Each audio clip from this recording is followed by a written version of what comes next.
Hello friends, வணக்கம். Welcome back to my channel. நீங்கள் இது வரைக்கும் நம்ம சேனலை சப்ஸ்கிரைப் பண்ணாமல் பார்த்துட்டு இருந்தீங்க அப்படின்னா சப்ஸ்கிரைப் பண்ணிட்டு பாருங்கள். கூடவே இருக்கிற பெல் பட்டனையும் ப்ரெஸ் பண்ணிவிடுங்க.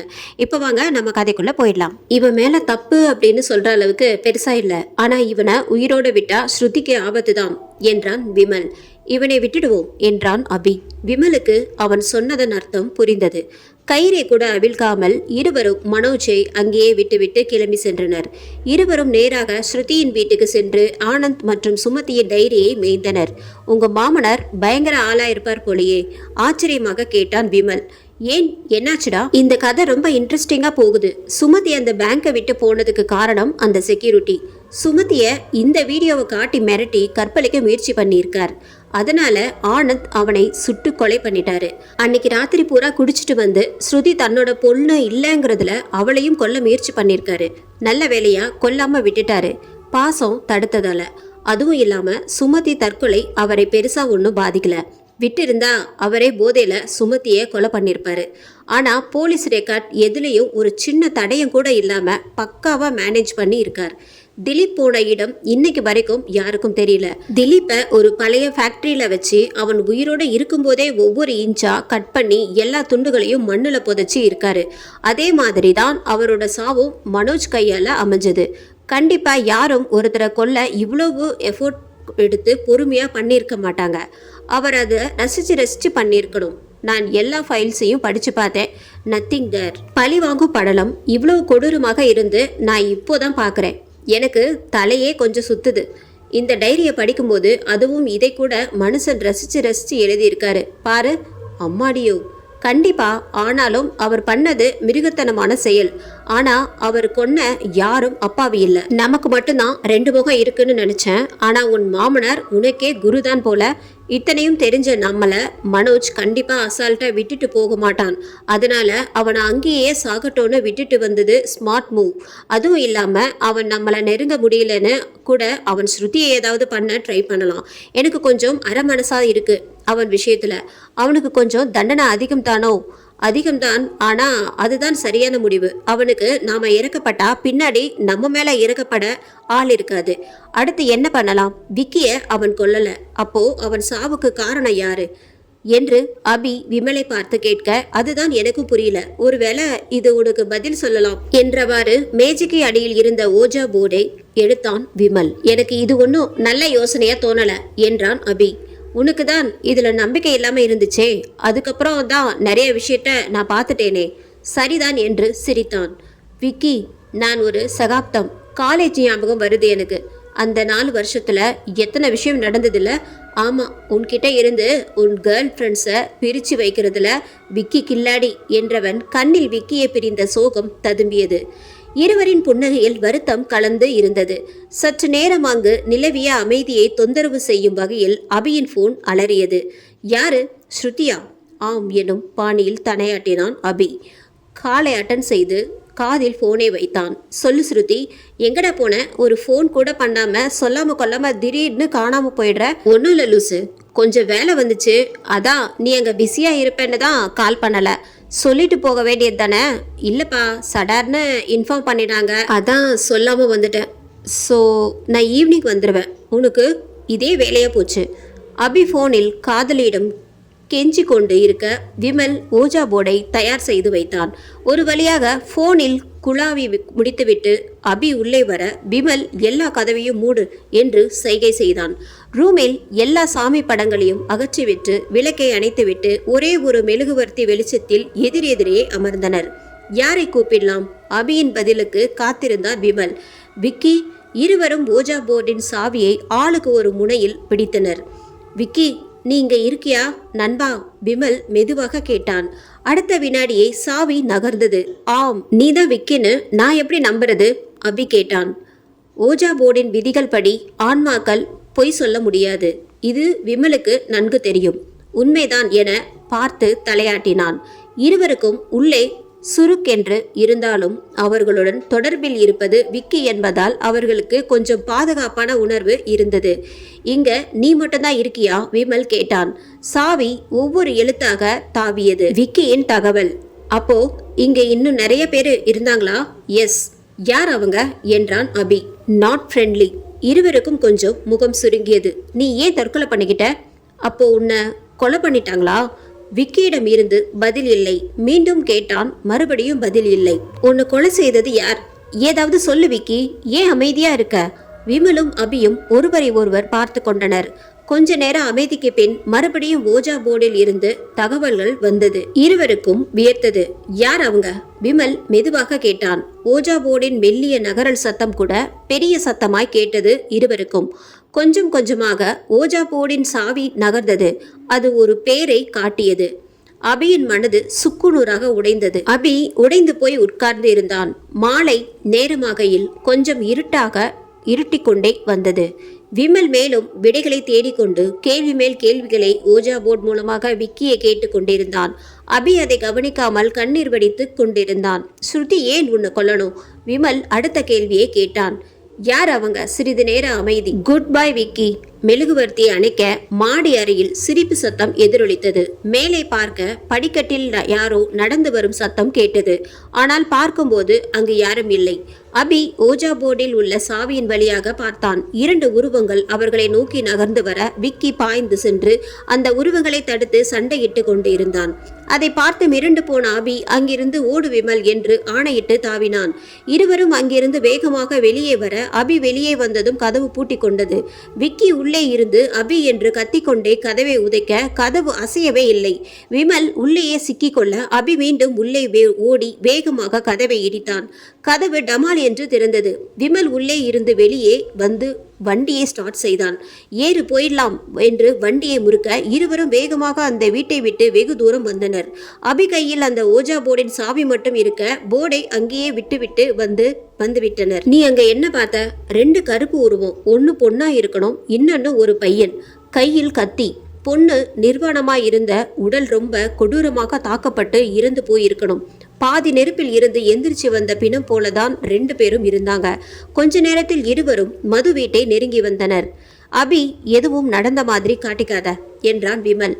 ஆடி போய் இருந்தான் அபி. அடுத்து நாம எப்படியாவது அந்த ஓஜா போர்டை எடுத்துட்டு வரணும். இன்னும் நமக்கு நிறைய தகவல்கள் வேணும். பேய்களை கையால தெரிஞ்ச யாராச்சும் நம்ம கண்டுபிடிக்கணும். அது சுலபம். காசு இருந்தா எதையும் வாங்கிடலாம் என்றபடி பைக்கை ஒரு டீ கடையில் நிறுத்திவிட்டு இறங்கி சென்று முகத்தை கழுவினான். சில துளி ரத்தத்தில் மூக்கில் இருந்து சிந்தியது.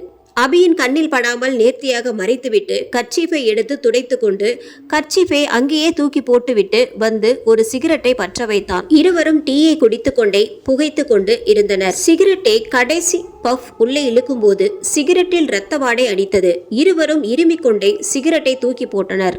அதிர்ச்சியுடன் ஒருவரை ஒருவர் பார்க்க இவர்கள் இருவரின் அதிர்ச்சியை பார்த்து டீ கடையில் இருந்த மொத்த கூட்டமும் இவர்களைத்தான் பார்த்தது.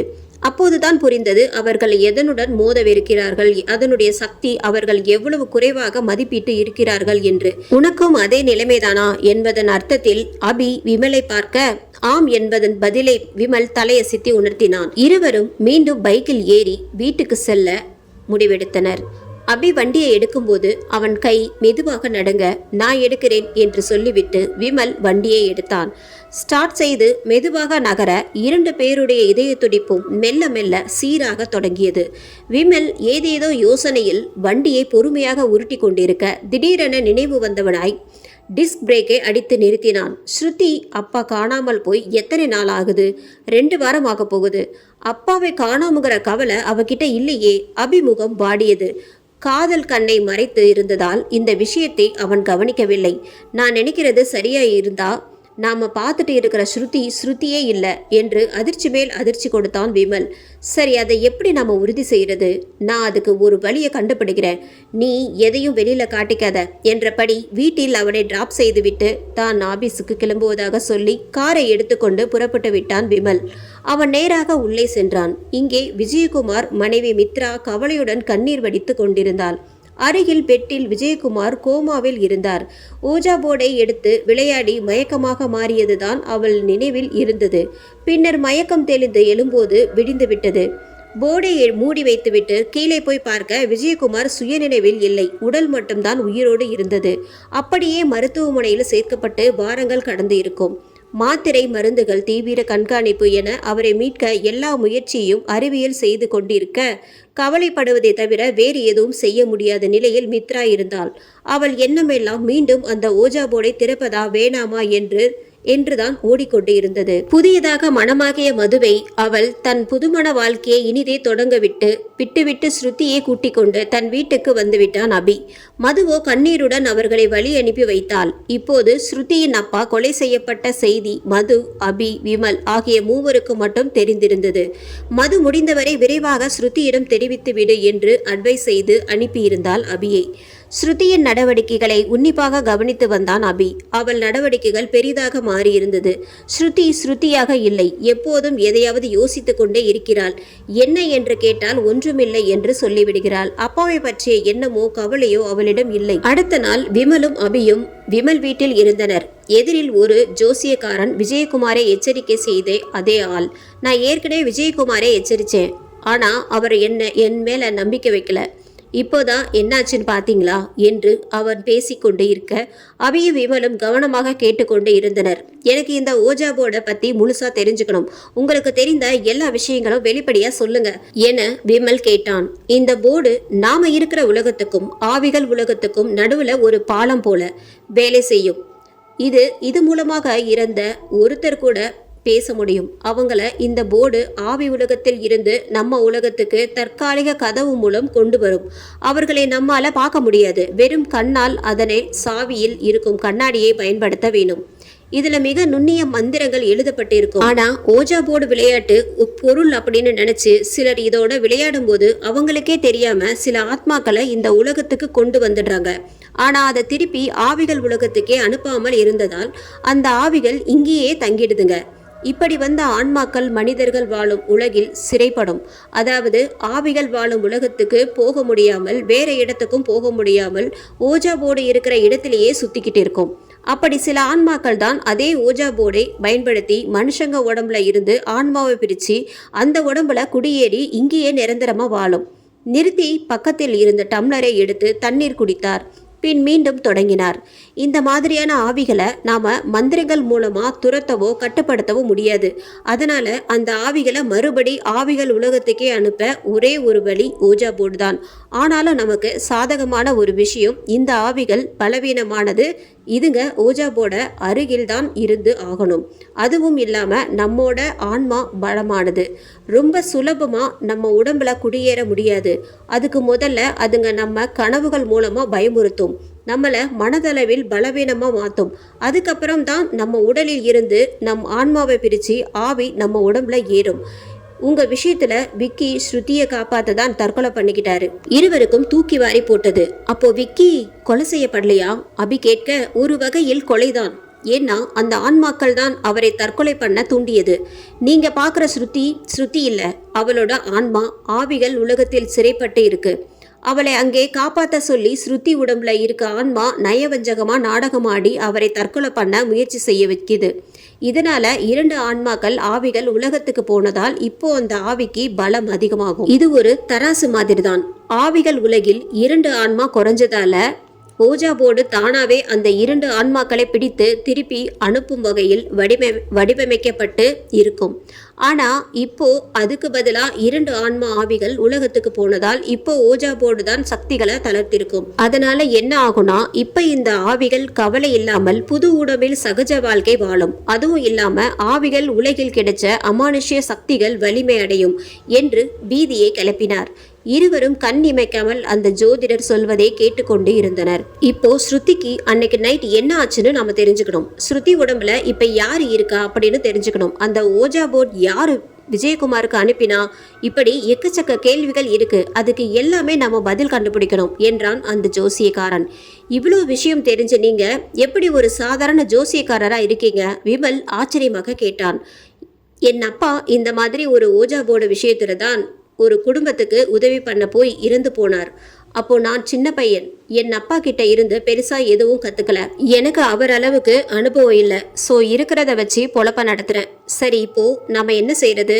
நாம இல்ல, நீங்க நான் இந்த விளையாட்டுக்கு வரல, இதுல ஆபத்து அதிகம். நான் உங்களுக்கு ஒரு எச்சரிக்கை தான் கொடுக்க வந்தேன். என் அப்பாவுக்கு ஆனது வேற யாருக்கும் ஆகக்கூடாது, அவ்வளவுதான். மறுபடியும் ஓஜா போர்டு பக்கம் நான் போக போறதே இல்லை என்று பல்ட்டி அடித்தான் ஜோதிடன். இருவரும் ஒருவரை ஒருவர் பார்த்தனர். வேணும்னா ஸ்ருதி கிட்ட பேசி பாருங்க, அந்த போர்டை பயன்படுத்தி, இல்லைன்னா இப்போ உங்க கூட இருக்கிற ஸ்ருதி கூட பேசி யாருன்னு கண்டுபிடிக்க முடியுமா பாருங்க என்று சொல்லிவிட்டு கிளம்பி விட்டான். இப்போது அபியும் விமலும் தெளிவாக குழம்பி போய்விட்டனர். ஓஜா போர்டு ஒரு கையில், உயிர் ஒரு கையில். எது வேண்டும் தொடு என்பது போல ஒரு நிலை.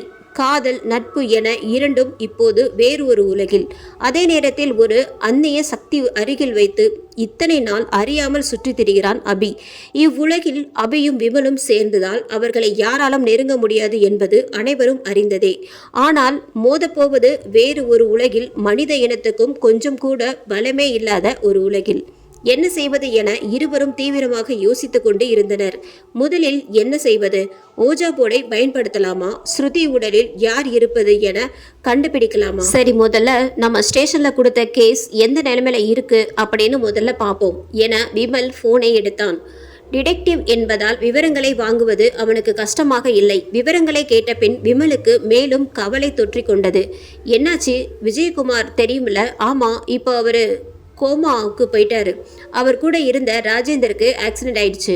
2 பேரும் தங்களை விட மிகப்பெரிய ஒன்றை எதிர்கொள்ள போகிறோம் என உணர்ந்தனர்.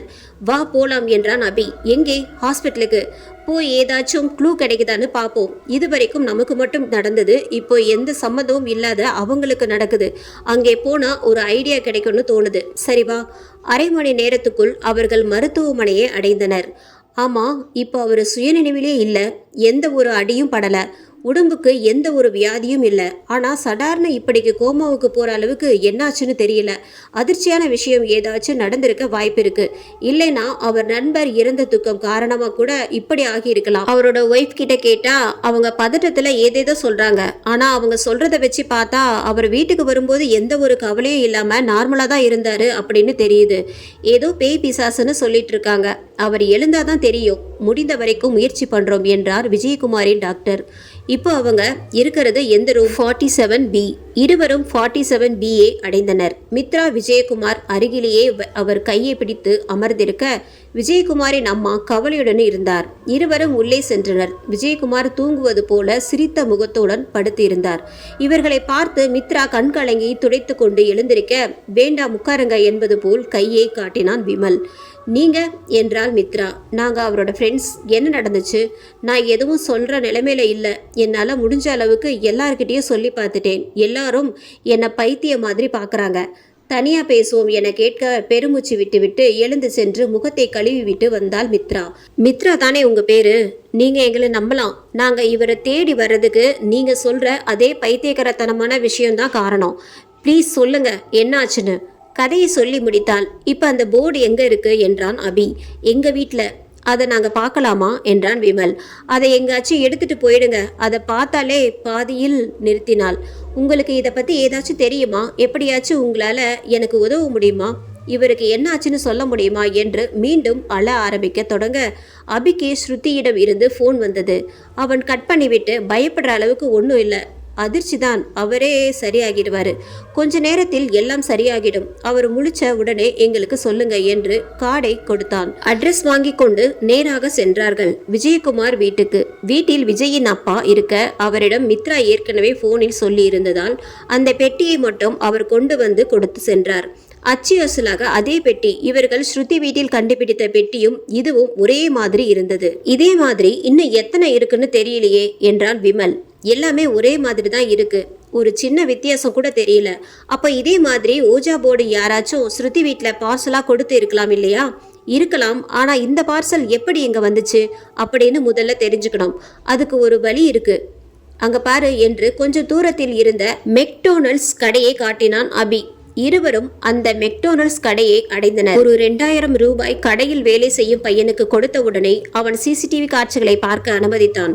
இருவரும் உன்னிப்பாக சிசிடிவி காட்சிகளை பார்த்து கொண்டிருந்தனர். பொறுமையாக பார்த்து கொண்டிருந்தனர். அந்த கடை விஜயகுமாரின் வீட்டிற்கு சற்று தூரமாக இருந்ததால் கொஞ்சம் சிரமமாகத்தான் இருந்தது. மித்ரா சொன்ன நேரத்தில் யாரும் அந்த வீட்டிற்கு செல்லவே இல்லை. இருவரும் ஏமாற்றம் அடைந்த போதிலும் எதற்கும் மீண்டும் ஒருமுறை பார்ப்போம் என அபியின் உள்மனசு கூறியது. மீண்டும் ஸ்லோ மோஷனில் பார்த்தான். அப்போது ஒரு கருப்பு நிற கார் வேகமாக வந்து மித்ராவின் வீட்டிற்கு அருகில் மட்டும் சற்று மெதுவாக சென்றது. அது கடந்த உடனேயே மித்ரா வெளியே வந்து பார்த்துவிட்டு மறுபடியும் உள்ளே சென்று விட்டாள்.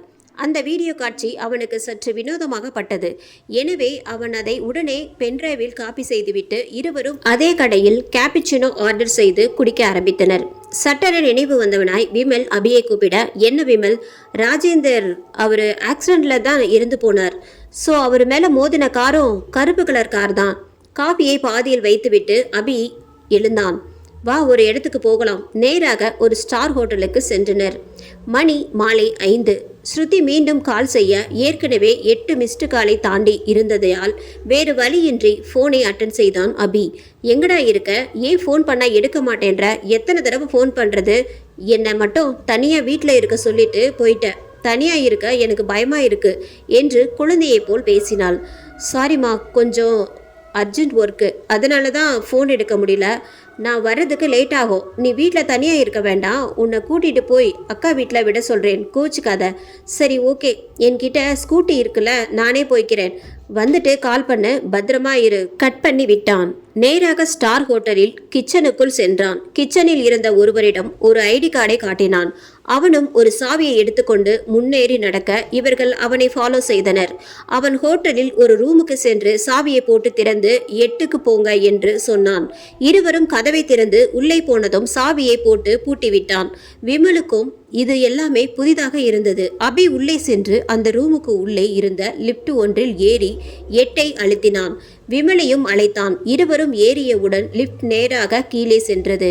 திறந்தவுடன் கீழே ஒரு 50 பேர் கொண்ட அலுவலகம் இயங்கிக் கொண்டிருந்தது. வேலை செய்பவர்கள் அனைவருமே 16 வயதில் இருந்து 28 வயதிற்குள் உட்பட்டவர்கள்.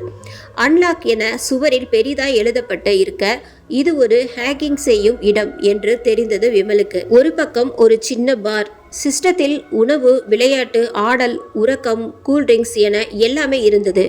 இன்னொரு பக்கம் மேஜை, நாற்காலி, கணினி, ஃபோன், ஹேக்கர்கள் எல்லோரும் தீவிரமாக வேலை செய்து கொண்டிருந்தனர். இந்த இடத்தை பற்றி என்கிட்ட சொல்லவே இல்லை அபினி.